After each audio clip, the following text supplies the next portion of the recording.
So news today broke that both Alex Ovechkin and Jonathan Toews are out of the All-Star game.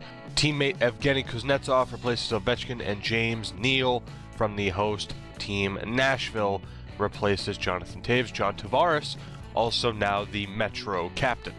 Now, the reason why this is a story, more than just for the fact that you have two of the NHL's best pulling out of the All-Star game, is that both are now suspended for the next game that their team has to play following All-Star weekend for skipping the game, so they're both going to miss the game on February 2nd.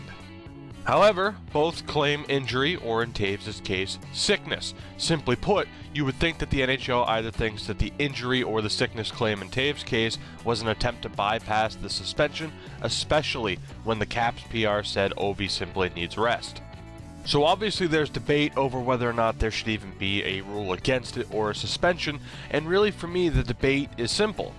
I said in my John Scott video that the All-Star Game's a joke. It's not as prestigious as it used to be in years past. It doesn't take a genius to know this or to realize this. That's the fans' opinion, and it's clearly some of the players' opinions. But the NHL is clearly dead set on having this event, which really, can you be surprised? I'm sure it's a good moneymaker for them. The NHL feels it has the responsibility to provide an entertaining product with the best players in the league, hence the name All-Star Game, but teams like Chicago and Washington in this case feel that it's necessary to rest their star players for the back half of the season, where those two teams are all but guaranteed at this point to see the playoffs. So what's the solution? When the NHL wants an event with the best players, but some of the best players want to rest, i.e. Jaromir Jagr, when he flat out said he'd rather be on the beach, what's the solution? Well, I don't know. There, I said it.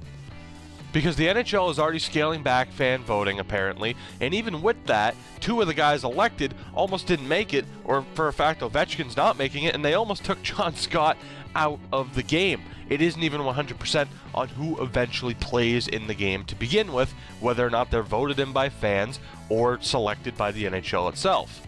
To me, the only solution, whether or not fan voting is involved, is honestly irrelevant. You can do that if you want. But, and I know this is tough because the NHL wants its marquee players in the event, but simply ask your goddamn players. What is so difficult about going to Sidney Crosby, to Ovechkin, to Toews, and just simply say, hey, do you want to be eligible for the All-Star Game? If they say no, well, there you go. I mean, yeah, sure, it's going to be frustrating that Ovechkin says no and that he wants to rest, but honestly, what's more important? Detailing Ovechkin's chase for the cup, detailing Toews going for a fourth cup, Crosby going for a second, a chase to finally get a chance for Ovechkin? What's more important, him going for the cup or him doing silly shit at the skills competition? Ask the players, and then from there, guess what? Whoever gets voted in or is chosen by the NHL actually wants to be there. Imagine that. Which, I guarantee you, makes for a better atmosphere and a more entertaining product. I don't know about you personally, but I'd much rather see an excited Melker Karlsson in the skills competition than an Ovechkin who's hungover and doesn't care. Unless there's another draft. Ovechkin at the draft was absolutely hilarious. But in all seriousness, while it may not be an All-Star Game truly in name without some of the biggest stars, it gives some lesser-known yet still deserving players a chance to shine. Hell, steal the NBA's idea of rookies versus sophomores if you want. Tweak it, have the under-25s against the rest of the league. Do whatever you want, it's your goddamn game. Tweak it to your advantage, just like you're already doing this year with the 3-on-3 tournament gimmick. Back in the day, the All-Star Game was a night to shine on a big stage, and while that stage might be ever so slightly diminished today, you can still give guys a chance to shine. I'm sure a lot of people would love to see Artemi Panarin, and yes, I know it's another Blackhawk, but hear me out. But I know I'd much rather see him, especially if he's excited to be there, rather than Ovechkin or Toews if they're not 100% healthy and not 100% happy to be there. I mean, there's a long list of snubs. Hell, people know how good Bobby Ryan is. I'd still rather see him, or even John Klingberg on Dallas, someone who's absolutely deserving, someone who could use that spotlight, because most Eastern Conference fans only get to see him once or twice a year, if that, and they might not realize just how good he is. To cap this off, no pun intended there, I'm fine with Toews and Ovechkin not being at the All-Star Game. Again, if they're injured or simply don't want to go, and the teams were fine with taking the one-game suspension so that they could get some extra rest, that's fine. Although, that rule is stupid.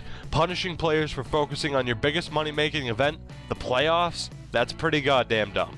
There are plenty of other players who would gladly step in and have a goddamn blast in the process. Would those players be as deserving? Would they be as marketable? Maybe not, but have some self-realization that the fascination with All-Star games are outdated. Whether it's the NHL or the NBA with their ludicrously high-scoring games, the NFL's Pro Bowl, which is a softer game than a flag football event at a fucking senior's home, where half the time you don't even get your star players in the game. Hell, look at Tom Brady. Has he played in the Pro Bowl recently? I don't think he has, because he's too busy going to the Super Bowls or going to championship games. Not this year, though. Feel free to fucking poke me on that. But even the MLS's All-Star game. Sure, a big team is coming overseas to play the MLS's best.